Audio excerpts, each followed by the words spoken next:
അസ്സലാമു അലൈക്കും വറഹ്മത്തുള്ള. ശനിയാഴ്ച നടന്ന 1-ാം ക്ലാസ്സിലെ തഫ്ഹീമു തിലാവയുടെ ചോദ്യത്തിന്റെ ഉത്തരങ്ങളാണ്, ആൻസർ കീയാണ് നമ്മൾ നോക്കാൻ പോകുന്നത്. പുസ്തകം മാറിയത് കൊണ്ട് തന്നെ ചോദ്യങ്ങൾക്ക് നല്ല സ്റ്റാൻഡേർഡുള്ള ചോദ്യങ്ങളാണ്. പിന്നെ ഒരു ആവറേജ് കുട്ടികളും ആവറേജിന് താഴെയുള്ള കുട്ടികൾക്കും കുറച്ച് പ്രയാസം തന്നെയായിരുന്നു ഇന്നത്തെ പരീക്ഷ എന്നാണ് എൻ്റെ അഭിപ്രായം. ഇവിടെ നോക്കുക, ആദ്യത്തെ ചോദ്യം ഈ എനിക്ക് 2 തൻവീന് ചേർത്തിയിട്ട് വായിക്കേണ്ടത് എങ്ങനെയാണ് എന്നാണ്. അപ്പോൾ വായിക്കേണ്ടത് ബുൻ എന്നാണ്, ബുൻ. ഇവിടെ ഈ ഫതഹ് ചേർത്തിയിട്ട് എങ്ങനെയാണ് വായിക്കേണ്ടത്? യ. ഈ കസർ സീനിന് കൊടുത്താൽ എന്താ വായിക്കേണ്ടത്? സി. ഈ ലമ്മ് മീമിന് കൊടുത്താൽ മു. അപ്പോൾ ഇത് കുട്ടികൾ പാഠം മാത്രം വായിച്ചു പോയൊരു കുട്ടികൾക്ക് ഇതൊരു പക്ഷേ പ്രയാസമായിരിക്കും. നേരെ മറിച്ച് ഒരു തൻവീന്, ഒരു ഒന്നുമില്ലാത്ത ഒരു അക്ഷരത്തിൻ്റെ മുകളിലേക്ക് തൻവീന് വരുമ്പോൾ അതിന് എത്രത്തോളം മാറ്റം വരും, അല്ലെങ്കിൽ ഓരോ ഹർക്കത്തുകൾ വരുമ്പോൾ അതെങ്ങനെ ഉച്ചരിക്കണം എന്ന് സെപ്പറേറ്റ് മനസ്സിലാക്കിയ കുട്ടികൾക്ക് മാത്രമേ അത് ആൻസർ ചെയ്യാൻ കഴിയുള്ളൂ, ഇത് ഉത്തരം പറയാൻ കഴിയുള്ളൂ. ഇപ്പോൾ ഒരു ഒന്നുമില്ലാത്ത ഒരു ഭാഗം കണ്ടാൽ ഇതെന്താ വായിക്കേണ്ടത് എന്ന് കുട്ടികൾക്ക് അറിയില്ല.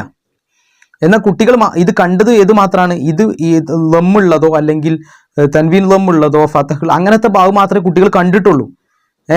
എന്നാൽ ഇത് ആദ്യം ഒന്നുമില്ലാത്ത ഭാഗം പഠിപ്പിച്ച് അതിനുശേഷം ലമ്മ് കൊടുക്കുമ്പോൾ എങ്ങനെ വായിക്കാം എന്ന് സെപ്പറേറ്റ് മനസ്സിലാക്കിയ കുട്ടികൾക്ക് മാത്രമേ ഈ ഉത്തരം എഴുതാൻ കഴിയുള്ളൂ. അതാണ് ഈ ചോദ്യത്തിന്റെ പ്രത്യേകത. രണ്ടാമത്തെ ചോദ്യം പിന്നെ അക്ഷരങ്ങൾ വായിക്കാനാണ്. ഈ അക്ഷരങ്ങൾ വായിക്കുന്ന സമയത്ത് പല കുട്ടികൾ താ ന എന്ന് വായിക്കും. അത് തെറ്റാണ്, അങ്ങനെയല്ല വായിക്കേണ്ടത്. താ, നൂൻ, റോ, വാവ്, കാഫ്, ലാം.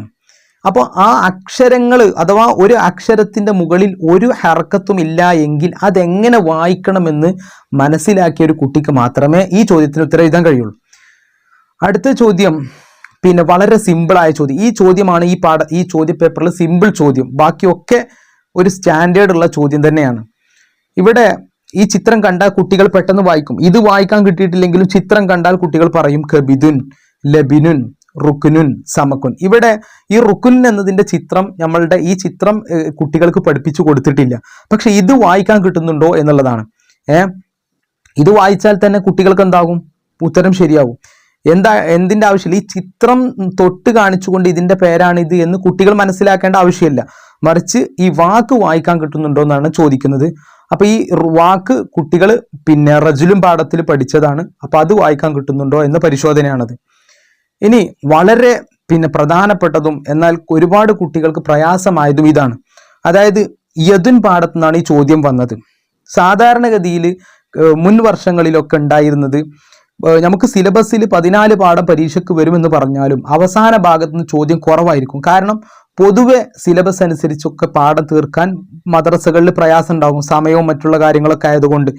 അതുകൊണ്ട് അവസാന ഭാഗത്തുനിന്ന് ചോദ്യങ്ങൾ കുറവാണ് ഉണ്ടാവാറ്. പക്ഷെ ഇപ്രാവശ്യം അങ്ങനെയല്ല, അവസാന ഭാഗത്ത് കൃത്യമായി ചോദ്യങ്ങൾ ചോദിച്ചു എന്നുള്ളതാണ് ഈ ചോദ്യപേപ്പറിന്റെ പ്രത്യേകത.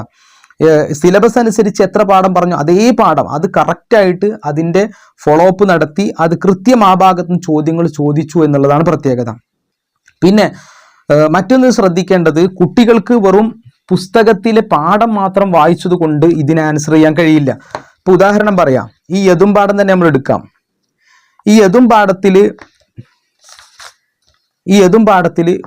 ഇത് ബോർഡിൽ എഴുതി, ബാക്കിയുള്ളതൊക്കെ ഈ ആ ഒക്കെ ബോർഡിൽ എഴുതി പഠിപ്പിച്ചു കൊടുത്തത് കൊണ്ട് കുട്ടികൾക്ക് ഇത് വായിക്കാൻ കഴിയണമെന്നില്ല. എന്തുകൊണ്ട്? ഇവിടെ ഈ കുട്ടികൾ ഈ യദുൻ എന്ന ചിത്രം അല്ലെങ്കിൽ യദുൻ എന്നുള്ളത് മാത്രമേ കാണുന്നുള്ളൂ. ഇതിനപ്പുറത്ത് ഈ വർക്കിന്റെ ഭാഗത്ത് ഒരുപാട് വാക്കുകളുണ്ട്. പക്ഷെ ഇതൊക്കെ ബോധീകരിച്ചു കൊണ്ട് മദ്രസിൽ പഠിപ്പിക്കുക എന്ന് പറയുന്നത് ഉസ്താദിനെ സംബന്ധിച്ചിടത്തോളം സമയത്തിന്റെ ബുദ്ധിമുട്ടുള്ള ഉസ്താദന്മാർക്ക് വളരെയധികം പ്രയാസമാണ്.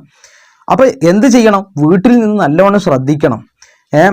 പിന്നെ ഇത് മദ്രസിൽ നിന്ന് കഴിയുന്നത്ര എന്ത് ചെയ്യണം? പഠിപ്പിക്കാനും ശ്രമിക്കണം. അത്രേ പറയാൻ കഴിയുള്ളൂ. ഇവിടെ നോക്കൂ നിങ്ങൾ, ഇതേ ചോദ്യമാണ് ഇപ്പോൾ അവിടെ വന്നത്.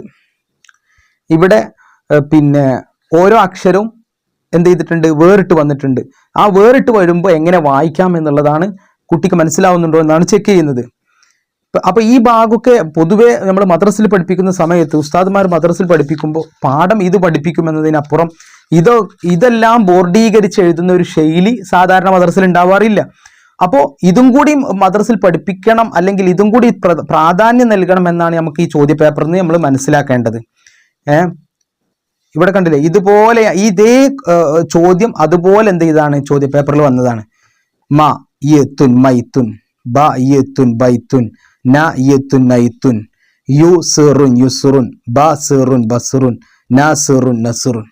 അപ്പൊ അങ്ങനെ കുട്ടികളെ എന്ത് ചെയ്യണം, പഠിപ്പിക്കണം. അപ്പൊ ഈ പുസ്തകം മാറിയതിന് ശേഷം ഇനി അരക്കൊല്ല പരീക്ഷക്കും കൊല്ല പരീക്ഷക്കും ഒക്കെ ശ്രദ്ധിക്കേണ്ട ഒരു കാര്യം, പാഠഭാഗം മാത്രം നോക്കിയത് കൊണ്ടോ അതുകൊണ്ടൊന്നും കുട്ടികൾക്ക് എന്താകില്ല, മുന്നോട്ട് പോകാൻ കഴിയില്ല.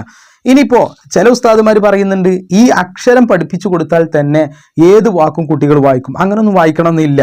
കാരണം പിന്നെ ഇപ്പോ ഇതിൽ പഠിച്ച യാ, ഇനി തൊട്ട് മുമ്പത്ത് പഠിച്ച സീന്, പിന്നെ തൊട്ട് മുമ്പത്ത് പഠിച്ച പിന്നെ മ, ഇത് 3 അക്ഷരം വെച്ചിട്ട് നമ്മളൊരു വാക്ക് ബോർഡിൽ എഴുതി കൊടുത്താൽ കുട്ടികൾ അത് വായിക്കാൻ പ്രയാസപ്പെടും. ഒരു ആവറേജ് കുട്ടികളെ പറ്റി ഞാൻ പറയുന്നത്. അത് ആ അക്ഷരങ്ങൾ മാത്രം എഴുതിയിട്ട് അതിന് ചില ഹർക്കത്തുകളും കൊടുത്ത് വായിക്കാൻ പറഞ്ഞാൽ കുട്ടികൾ പ്രയാസപ്പെടും. കാരണം എന്താ, വായിച്ച് പരിചയമുള്ളവർക്ക് മാത്രമേ വായിക്കാൻ കഴിയുള്ളൂ. അപ്പോൾ നമ്മൾ പരീക്ഷയ്ക്കുള്ള ചോദ്യങ്ങളിൽ നിന്ന് തദ്രീബാത്തിൽ നിന്നുള്ള വാക്കുകൾ വായിക്കാനും എഴുതാനും ചോദ്യം വരുന്നുണ്ടെങ്കിൽ നമ്മൾ മനസ്സിലാക്കേണ്ടത് ഈ ഭാഗം മാത്രം ഉസ്താദുമാർ ശ്രദ്ധിച്ചത് കൊണ്ട് കാര്യമില്ല. ഈ ഭാഗത്തുള്ള വാക്കുകൾ എഴുതാനും വായിക്കാനും കുട്ടികളെ കുത്തിയിരുത്തി പഠിപ്പിക്കേണ്ട അവസ്ഥയിലേക്ക് നമ്മൾ ഉസ്താദുമാർ മാറേണ്ടിയിരിക്കുന്നു എന്നാണ് എൻ്റെ ഒരു അഭിപ്രായം. അസ്സലാമു അലൈക്കും വറഹ്മത്തുള്ളാഹി.